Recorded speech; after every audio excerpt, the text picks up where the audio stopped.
हमारे साथ विधायक दल के नेता प्रदीप यादव जी हैं। उनसे स्थिति जानने की कोशिश करेंगे। चूंकि गोड्डा में जो संविधान बचाओ रैली का आयोजन किया गया है, क्या जरूरत थी कि आज जो है देश एक तरफ डेलीगेशन भेज रहा है और दूसरी तरफ आप जो है संविधान बचाओ रैली का आयोजन किया? देखिए, जब देश का सवाल आता है तो कांग्रेस पहली पार्टी होती है जिसकी सर्वोच्च प्राथमिकता देश होता है। आतंकवादी हमले हुए 22 अप्रैल को हम पहली पार्टी थे जिसने दोनों हाथ उठा करके हमारे नेता राहुल जी खड़गे साहब ने कहा कि देश के सवाल पर हम सरकार के साथ हैं।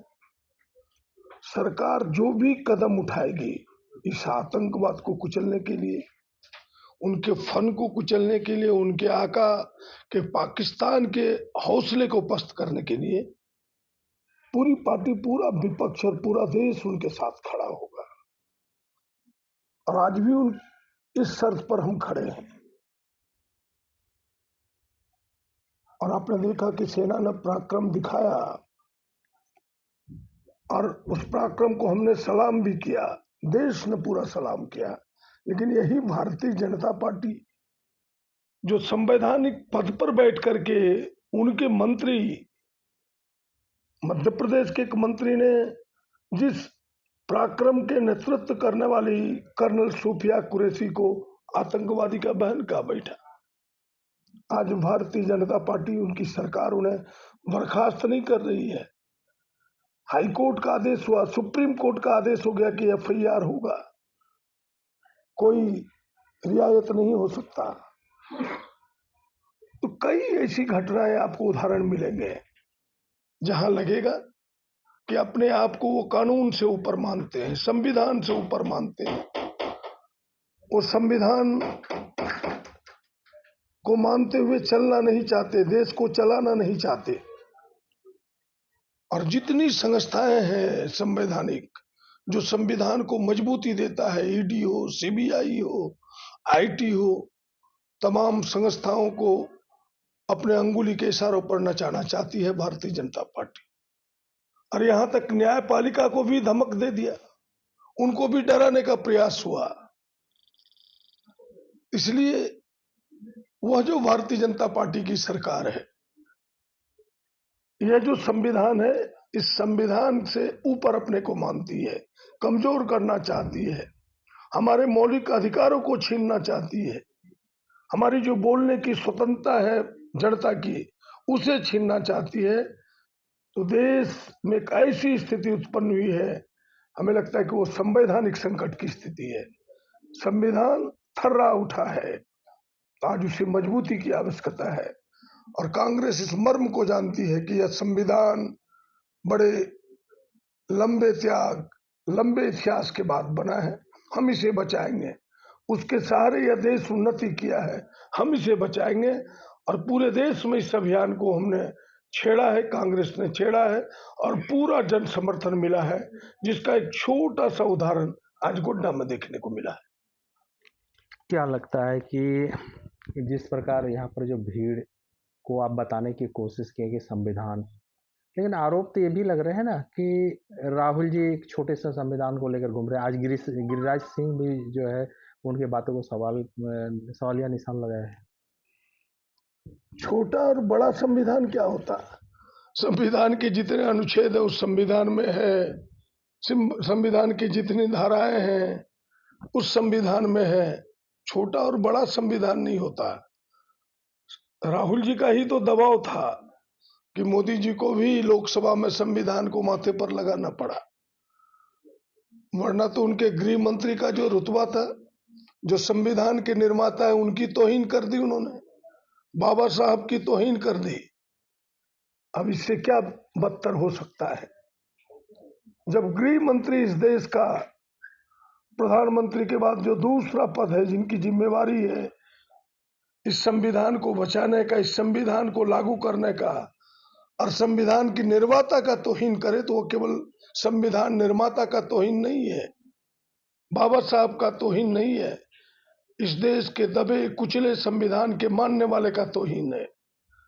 इस देश का तौहीन है।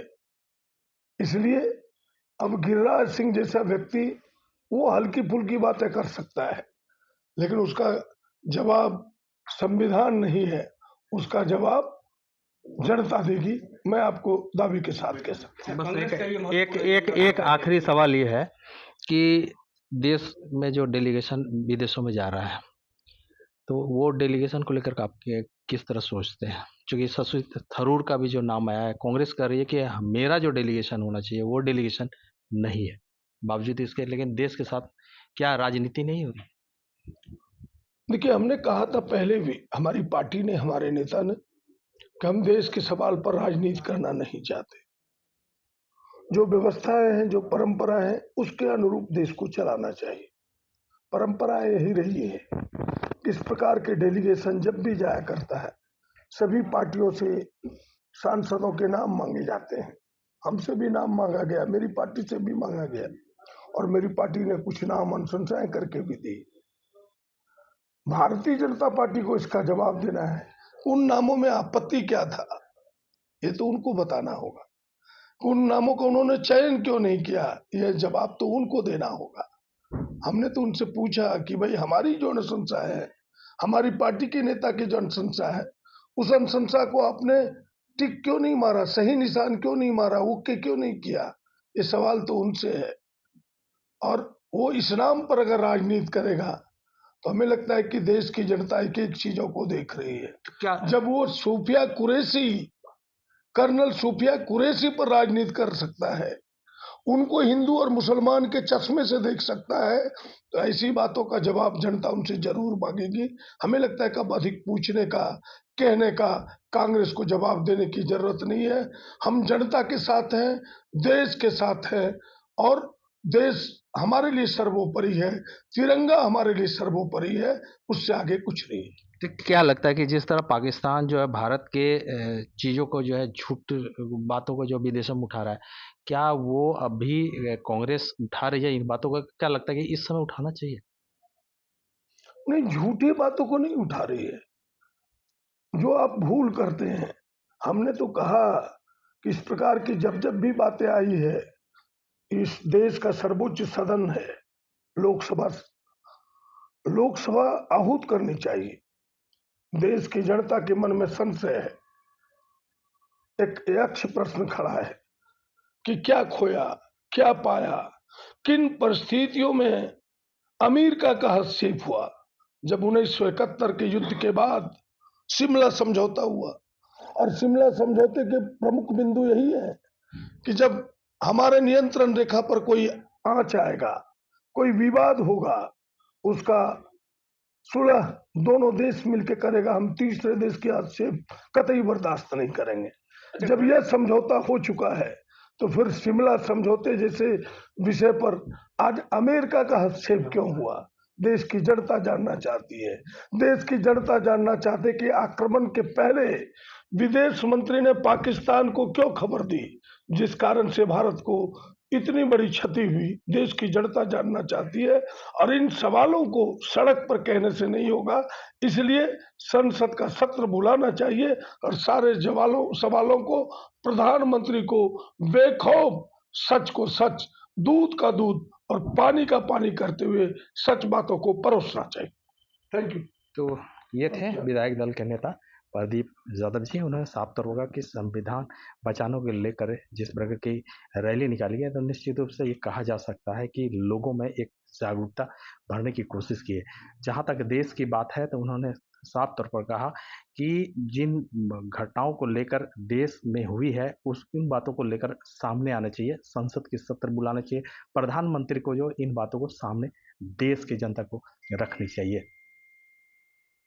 देखना यह है कि अब प्रदीप यादव जो बात बोल रहे हैं, वो क्या लगता है कि देश हित में होगा या फिर नहीं, ये तो आने वाला वक्त ही बताएगा।